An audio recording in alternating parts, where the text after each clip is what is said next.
یہ شہید ہوئے تھے دارالذکر میں اور امیر ضلع لاہور تھے. ان کے والد صاحب مکرم شیخ تاج الدین صاحب اسٹیشن ماسٹر تھے، اور ان کے والد نے 1927 میں احمدیت قبول کی تھی. جلندھر کے رہنے والے تھے.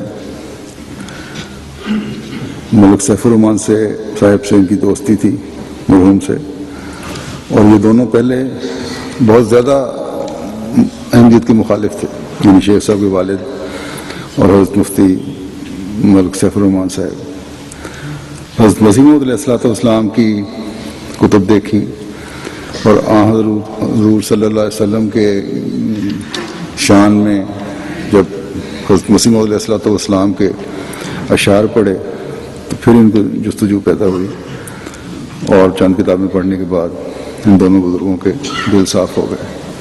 بہرحال ملک شیخ منیر احمد صاحب شیخ تاج الدین صاحب کے بیٹے تھے.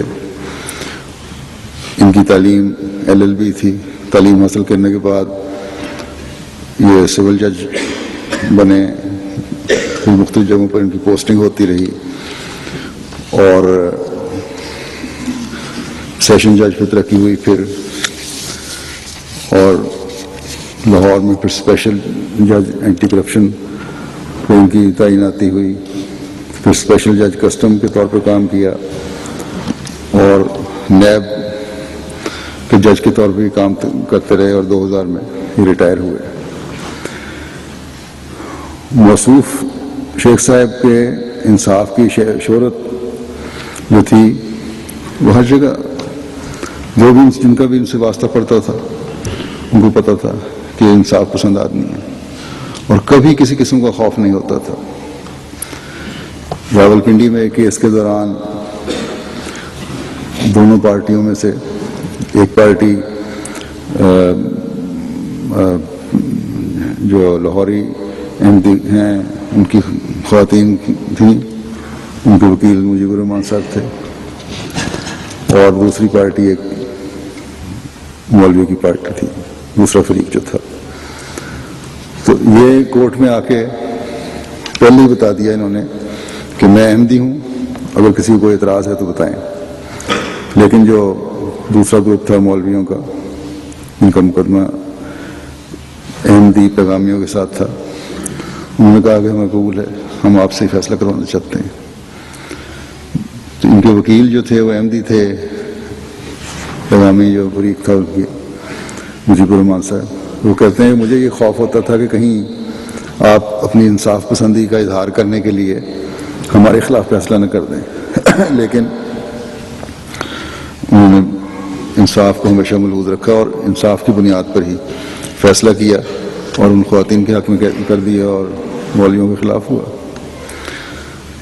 ان کا علم بھی بڑا وسیع تھا، بڑے دلیر تھے، قوت فیصلہ بہت تھی، ملازموں اور غریبوں سے بڑی ہمدردی کیا کرتے تھے، درویش صفت انسان تھے. بڑی سادگی تھی، جہاں تک میں نے جب بھی میں ان کو ملا ہوں دیکھا ہے، بڑی سادگی تھی ان کی طبیعت میں. فضل عمر فاؤنڈیشن کے ڈائریکٹر بھی تھے. اس کے علاوہ شروع میں ان کی خدمات رہی ہیں زعیم اعلیٰ کے طور پر ماڈل ٹاؤن حلقے میں، گارڈن ٹاؤن حلقے کے صدر بھی رہے. ان کی اہلیہ کہتی ہیں کہ ہمارا بچوں کا بہت خیال رکھتے تھے ہمیشہ. یہ کہا کرتے تھے کہ میں تو ایک غریب اسٹیشن ماسٹر کا بیٹا ہوں، اور تم لوگوں کی ضروریات کا خیال مجھے اس لیے رکھنا پڑتا ہے یہ بچوں کا کہ یہ اپنے آپ کو سیشن جج کے بچے سمجھتے ہیں. مسجد وسیعت کا نظام میں بھی شامل تھے، اور دارالذکر میں جیسا کہ میں نے کہا ان کی شہادت ہوئی ہے. شہادت سے ایک دن قبل ان کی بہن نے لجنہ معلّہ کو وصایا کے حوالے سے ذکر کیا. وہاں یہ بھی کہا کہ وصیت بھی جنت کے حصول کا ذریعہ ہے. اور گھر آ کے شیخ صاحب سے جب بات کی کہ میں نے ٹھیک کہا ہے، انہوں نے کہا یہ ٹھیک ہے، لیکن بہن کو کہا کہ آپا اصل جنت کی ضمانت تو شہادت سے ملتی ہے. اہلیہ محترمہ کہتی ہیں کہ شہادت سے قبل شہید مرحوم کا فون آیا کہ میرے سر اور ٹانگ کو چوٹ آئی ہے، اور بلند آواز سے کہا کہ میں ٹھیک ہوں۔ ان کو نیچے کی طرف جانے کے لیے کسی نے کہا، یعنی بیسمنٹ میں خدام نے، تو انہوں نے انکار کر دیا، اور جب فائرنگ شروع ہوئی ہے تو کھڑے ہو کر دونوں ہاتھوں پر اٹھا کے لوگوں کو کہا کہ بیٹھ جائیں اور درود شریف پڑھیں اور دعائیں کریں۔ اپنا فون ان کے پاس نہیں تھا، ایک خادم سے فون لیا، گھر بھی فون کیا، پولیس کو بھی فون کیا۔ پولیس نے جواب دیا کہ ہم آ گئے ہیں، تو بڑے غصے سے پھر ان کو کہا کہ پھر اندر کیوں نہیں آتے۔ ایک خادم جس نے فون دیا تھا اس کے مطابق آخری آواز ان کی یہ اس نے سنی تھی کہ اشہد ان لا الہ الا اللہ۔ ان کی اہلیہ کہتی ہیں کہ نماز جمعہ پر جانے سے پہلے چندے کی رقم مجھے پکڑائی اور کہا کہ اپنے پاس رکھ لو، کیونکہ آج تک پہلے کبھی نہیں ہوا تھا۔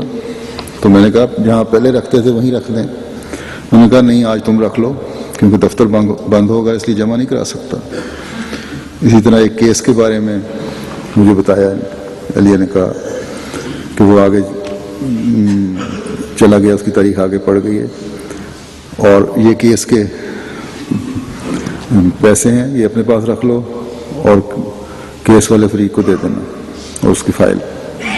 حالانکہ پہلے اہلیہ کہتی ہیں ویسے کبھی آج تک کوئی کیس ڈسکس نہیں کیا انہوں نے۔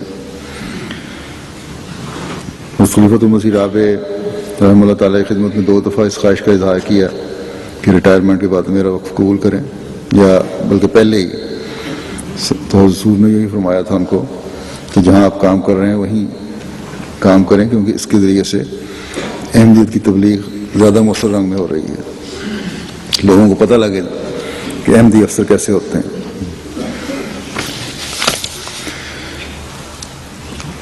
ایک بیٹے نے ان کے کہا کہ بتایا کہ میں نے ان سے کہا کہ کوئی اپنا